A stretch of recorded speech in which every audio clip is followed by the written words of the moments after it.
back to another Scraplift Sunday. And I am so excited. I think this is my third one. And we are scraplifting Amber.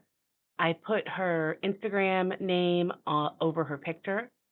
And this particular scrap lift is of a bunch of squares on the side. So obviously what she did is took a paper and used the 2x2 cut apart and created kind of a grid and then put her photo on top of that. She had a really cool background paper, and I absolutely loved that idea. And I started looking through my papers for collections that had those 2x2 squares. And I found an old Where to Next, I think it was Simple Stories collection or travel collection, and it had not just the 2x2 squares, but it had some 4x4 squares. And I just thought that would be a fun way to kind of mix it up. So I used this heart geotag paper as my background, kind of an ode to the white background she had with the pattern. And then I cut apart a bunch of different pieces. So 3 of the 4x4s and then all of the 2x2s to fill in the rest of the space. Now, she probably had 1 inch around that she wasn't using. I ended up filling the space, and I realized that's not really going to work because, when you have all of the edges, it doesn't quite line up. So what I end up doing, and you're going to see me do it on one piece, is get my Tim Holtz edge distressor out. And I'm going to edge distress all of these squares. And what that does, edge distress and ink, all of these squares. What that does is kind of give them each their own kind of edge so that it doesn't look like I just took one piece of paper and put it on top of another. Instead, you can really tell that they are individual squares going on top. I really liked that approach. I think it added a lot of movement to this page that otherwise would have been just squares on a page. And I think I forget to pull out that edge distressor because, first of all, it does make a lot of mess. So if you don't like a lot of mess, it's not maybe the tool for you. But also, I have it hanging on a hook, in my scrap room, and I just forget to pull it out. So absolutely loved the fact that I could do that. I spent a few conference calls at work just edge distressing paper while I was listening to the conference call and got them all done. It probably took 30 minutes just to edge distress all of these. It's not easy, it's not quick, but I think it was absolutely worth the effort.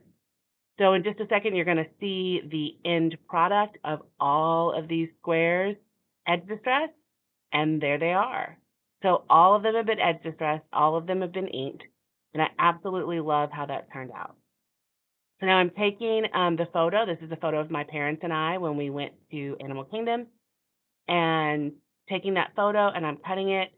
This is also just another kind of discussion point of I have a lot of Disney photos. I'm a Disney adult. I go to Disney 3, maybe 4 times a year.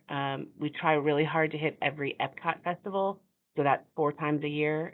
We've made it last year. We did not make it the year before.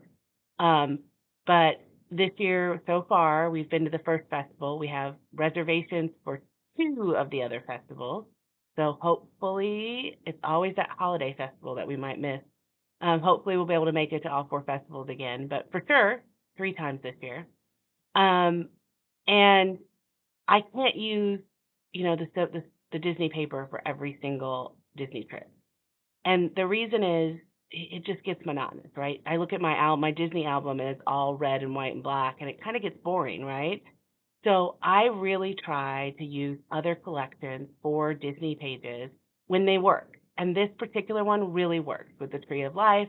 It is a getaway. It is our happy place. It has that kind of vibe this collection does. So I look for other collections that work with Disney pages so that I have kind of a variety in my Disney album. Now, I did pop up one of the little squares in every one of those 4 square sections.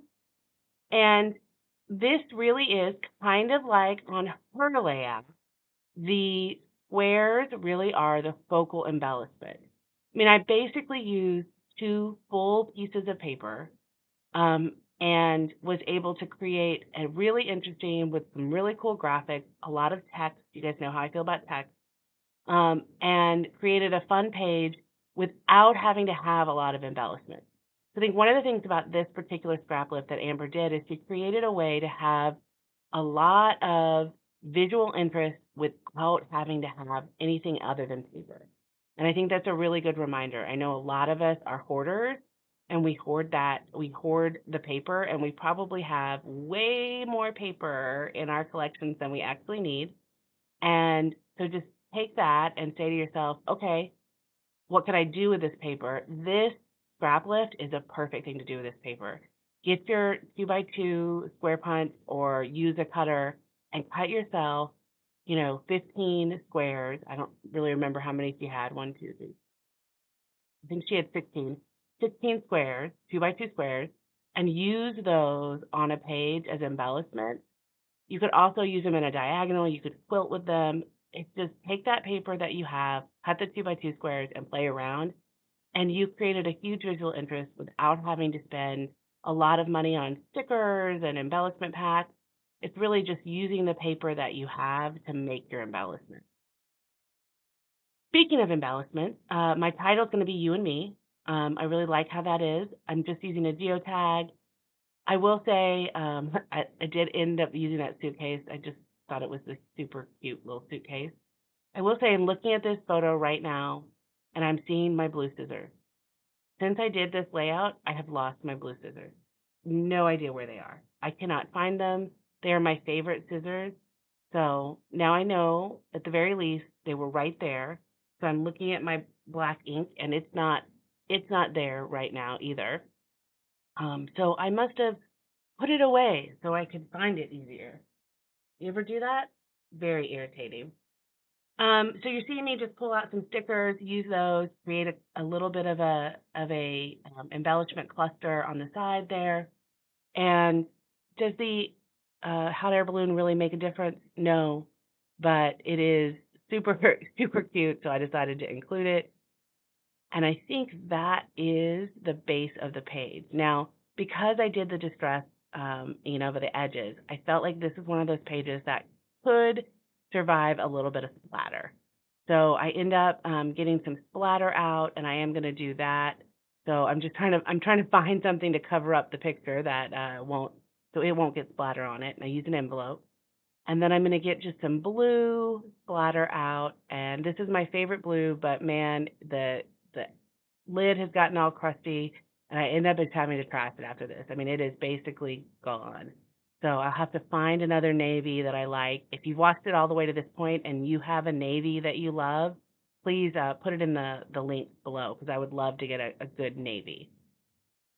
So that's the end of my page. I hope you're enjoying it. I'm really enjoying doing these scrap lifts. I tend to like scrap lifting even more than sketches, so it's a lot of fun for me.